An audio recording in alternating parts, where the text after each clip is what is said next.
Hello everyone, my name is Jelena Poucho from the Faculty of Maritime Studies, and today, on behalf of the Professor Eli Marušić, I will present to you the first chapter of this course called The Introduction. This chapter is divided into 5 parts, and those are the concept of the sustainable maritime and coastal tourism sector, natural resources, blue resources, sustainability, sustainable development, and social responsibility, sustainability problems in the maritime and coastal tourism, and trends and future development in maritime and coastal tourism. By the end of this chapter, you will be able to understand sustainable value creation in maritime and coastal tourism, to understand the role of natural resources in the maritime and coastal tourism, to interpret the concept of social responsibility, to recognize general and specific problems in the maritime and coastal tourism, and to identify key trends and future developments in maritime and coastal tourism.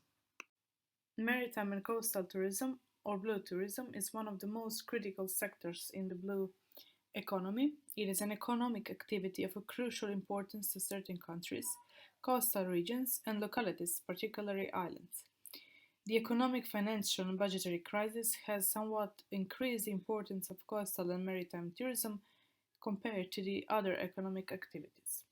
Tourism is one of the world's most important economic sectors. It employs 1 in every 10 people on Earth. It boosts economies and enables countries to thrive. So, what is actually maritime and coastal tourism?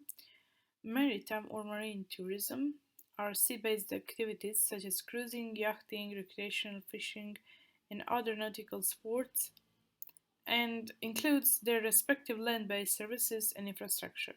On the other hand, coastal tourism are nearshore tourism activities such as swimming, surfing, and diving, and land-based tourism activities such as sunbathing, coastal hiking, coastal heritage, recreation, and sports activities that take place on or along the seashore.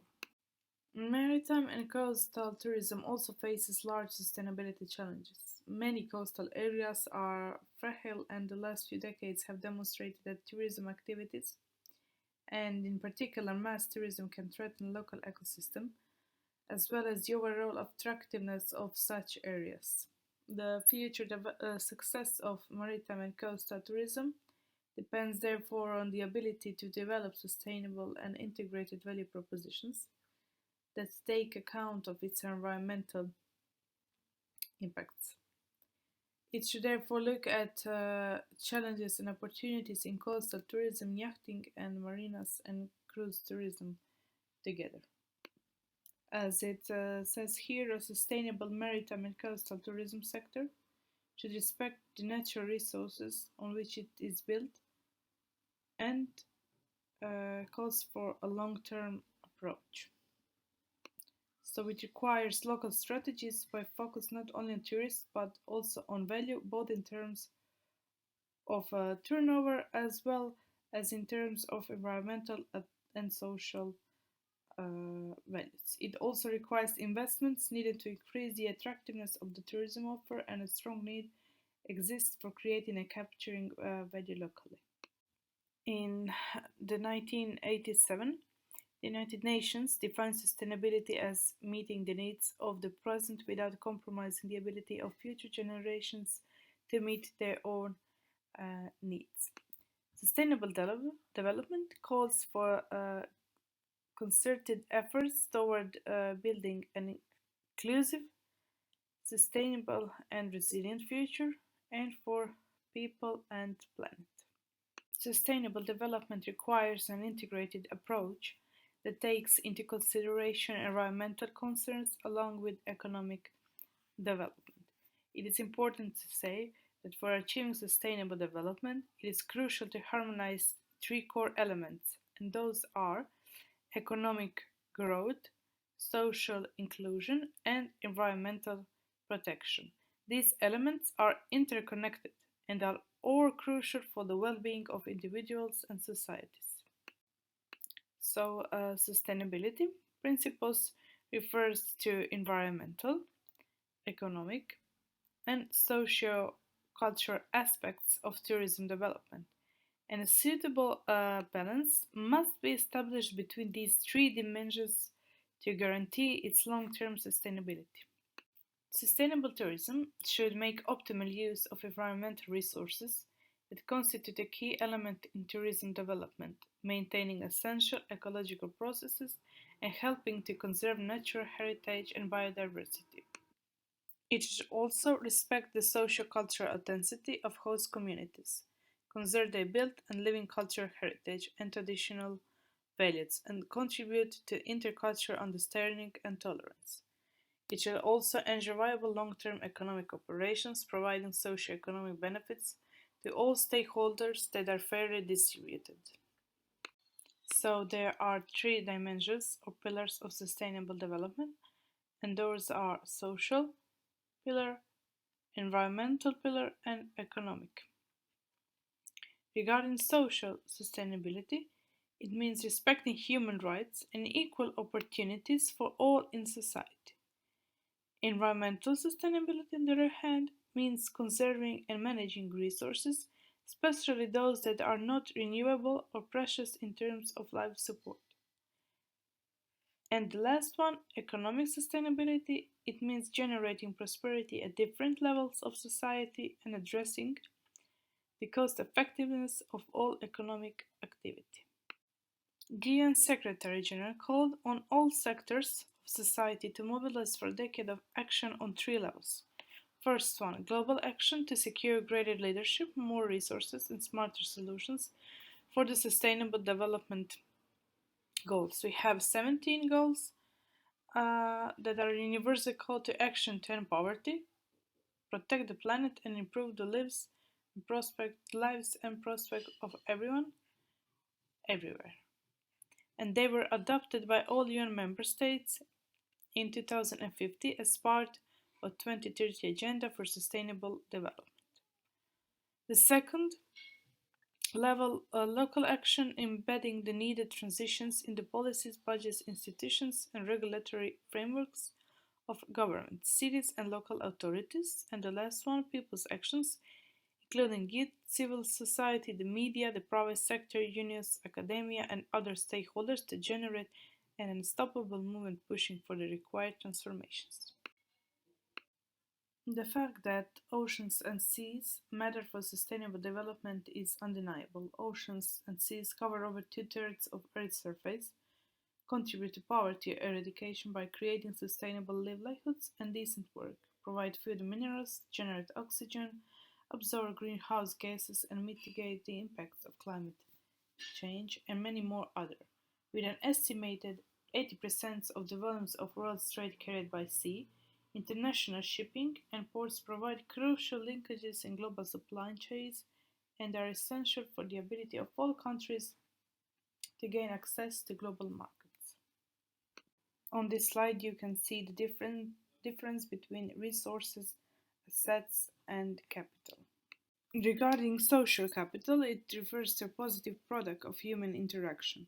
Social capital is a set of shared values or resources that allows individuals to work together in a group to effectively achieve a common purpose. Social responsibility means that the individuals and companies must act in the best interests of their environment and society as a whole. Social responsible companies should adopt policies that promote the well-being of society and the environment while assessing negative impacts on them. Corporate social responsibility is a business model by which companies make a concerted effort to operate in ways that enhance rather than degrade society and the environment. On this page, you can see some devastating data related to the number of planet Earths we need to sustain growing human population, tons of waste dumped, rise in sea levels, world average temperature, and many others. On the following slides, we will talk about sustainability problems in maritime and coastal tourism sectors. So the general problems in maritime and coastal tourism are maritime coastal tourism performance is under increasing pressure. Cruise tourism creates profit. Coastal regions struggle to achieve economic benefits. The business model of mass tourism, sun and beach, becomes problematic and less sustainable. This model also creates extensive environmental burdens. Mainstream business models in maritime and coastal tourism pose increasingly unsustainable challenges and negative social and environmental consequences. Here you can see some specific problems in maritime and coastal tourism, such as response capacity is limited by a fragmented and uncoordinated sector, enduring problems with sustainability and visibility, environmental issues challenging the development potential, and many others. Here we have some of the trends and future developments of marine and coastal tourism. Mature globalization of the sector implying greater competition, economic crisis challenging previous models and patterns of demand, aging population and educated individuals asking customized experiences, climate change requires specific mitigation and adaptation measures, increasing fuel prices are challenging current transport models.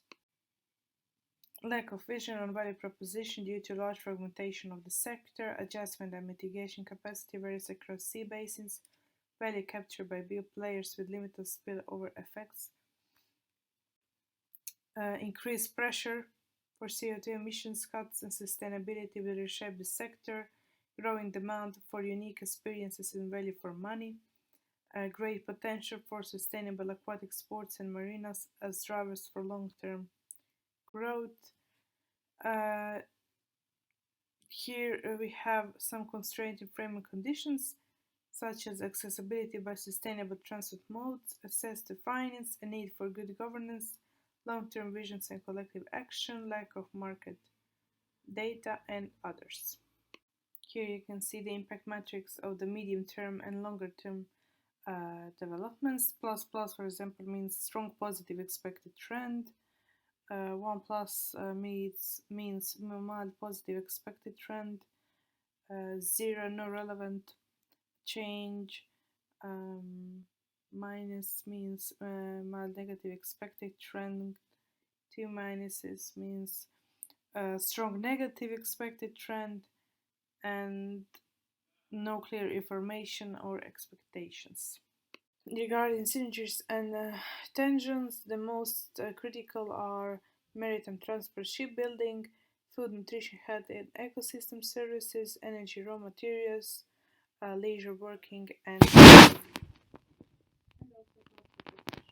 so this table gives us an overview of the synergies and tensions between coastal tourism and other sub-functions.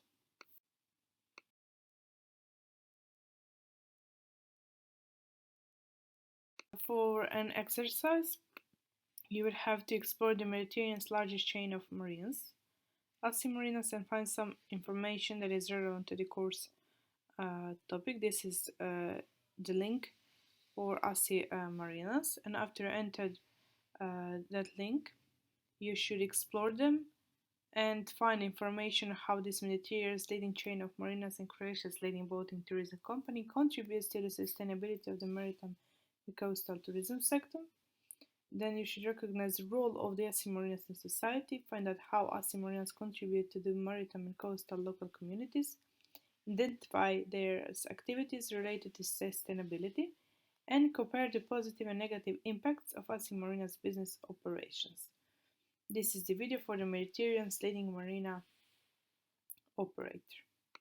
To conclude, maritime and coastal tourism is vital for the economy.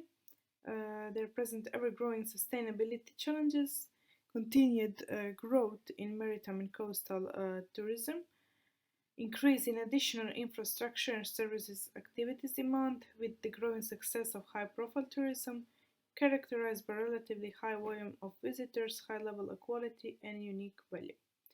Growth of niche tourism with strongly dependent holiday accommodation. In turn, niche tourism is likely to impact areas with limited facilities and of high sensitivity, hence requiring specific infrastructures and innovative yet spatially limited solutions.